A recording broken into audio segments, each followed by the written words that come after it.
So yesterday I had an incredible interview with a young man named Jose Reyes.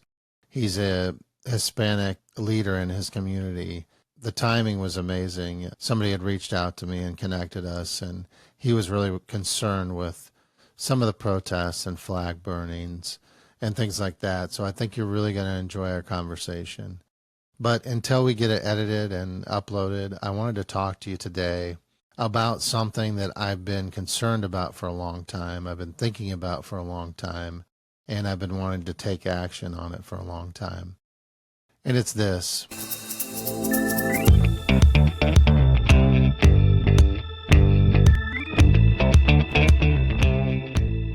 Most men today are lost.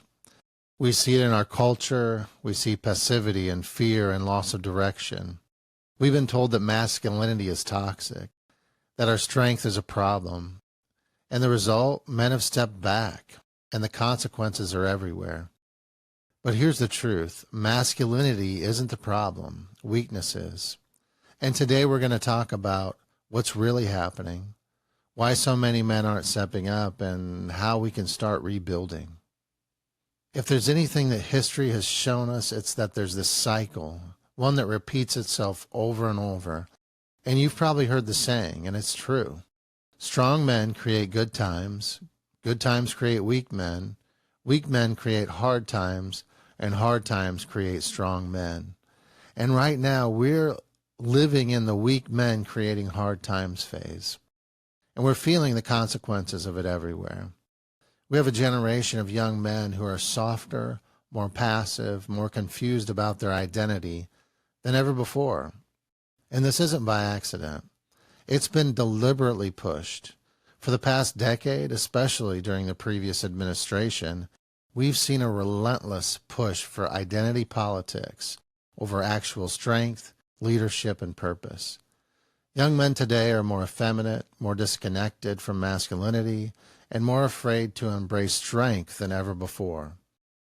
The culture has told them to be a strong man is to be toxic.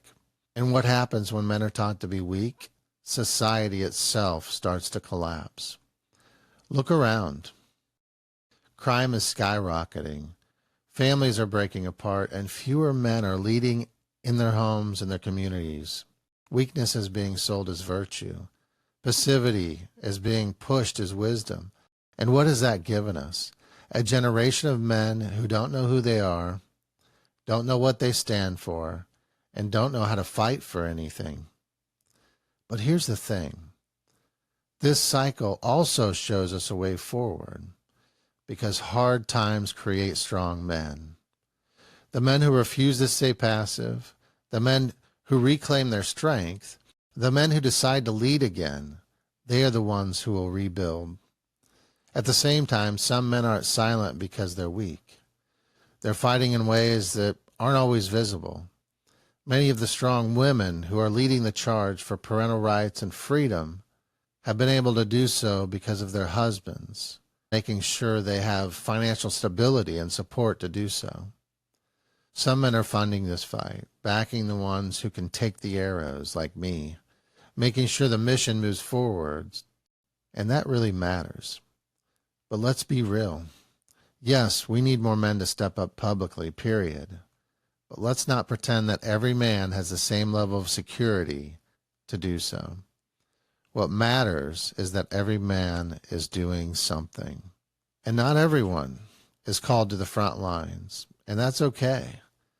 Some men are leading from their homes, raising their strong children, teaching their good values, and protecting their families. Others are financing the battle, making sure those who are on the front lines have what they need. Some are leading in policy, business, and culture, influencing change in ways that aren't always visible. But let's be clear, some men are doing nothing, and there is no room for passivity. Every man must do something. If you can't lead a rally, can you support those that do? If you can't speak up at a hearing, can you fund those who will? If you can't take the arrows, can you back the men who can? And even if you can't do those things, there's still a way for you to stand up. there's still a way for you to use your voice. You can call, you can email, you can meet with your legislators directly. You can make sure your voice is heard even if it's behind the scenes. Politicians care about numbers. They want to hear your story. And when enough men start reaching out, when enough men make it clear that they refuse to be silent, things start to change. The goal isn't for every man to fight the same way. The goal is just for every man to fight. In The Way of the Modern Man, the book I am currently working on, I break down the foundational principles every man must reclaim to live with strength, purpose, and conviction. These aren't just ideas. They are the blueprint for rebuilding men, families, and society itself. So what does a real man look like? Let's break it down. Here are 7 principles that every modern man must reclaim. Number 1, faith. A modern man puts his trust in something greater than himself. Faith gives him direction, strength, and purpose. Without faith, a man is unanchored, drifting in a world that offers no solid ground. Number 2, strength. A modern man understands that true strength isn't just physical. He cultivates mental, emotional, and spiritual resilience. He knows that to lead, he must first endure and overcome hardship. Number 3, integrity. The modern man lives by his word. If he lacks integrity, he lacks everything. He must be able to look himself in the mirror and know that his actions align with his values. Integrity builds trust, and trust is the foundation of leadership and respect. Number 4, leadership and responsibility. A modern man embraces leadership, not through dominance, but through service. He takes responsibility for his family, his community, and himself. He doesn't wait for others to step up. He takes action where it's needed most. Number 5, wisdom and knowledge. The modern man never stops learning. He seeks wisdom through books, through reading, through his mentors, and through life experience. In an age of deception, knowledge is power, and wisdom is the ability to apply it with discernment. Number 6, truth and justice. A modern man stands for what is right, even when it's unpopular. He doesn't bend to the pressure of the world. He upholds truth, fights for justice, and protects what is sacred. Number 7, compassion and empathy. A modern man understands that strength and compassion must go hand in hand. He leads with love, with understanding, and with a deep connection to those around him. True leadership requires both strength and kindness. These are the principles that I lay out in The Way of the Modern Man, and they are the foundation for reclaiming masculinity, leadership, and purpose in today's world. And here's my challenge for you. Pick one of these 7 principles and commit to it for the next 7 days.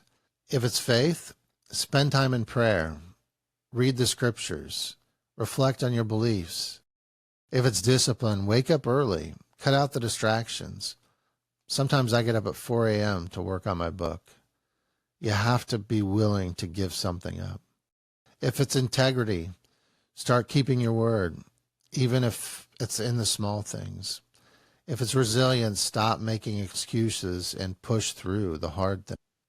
For me, it's been working on my health again, and the whole list as I'm writing the book. But it's something you can do with your spouse. My wife and I are now really zeroing in on our diet and working out together. But whatever it is for you, drop a comment in the message. Let me know what you're working on, and let's hold each other accountable. And listen, this isn't just a conversation. It's a movement. And it starts with us. And don't keep us a secret. Share this episode with other men who you know need to hear it. Subscribe, leave a review. Let's make this movement unstoppable. And for more content and ways to engage, please visit our website at oliverbardwell.com and check out our podcast. We've been building it for years. The fight for strong men starts now. The only question is, are you in?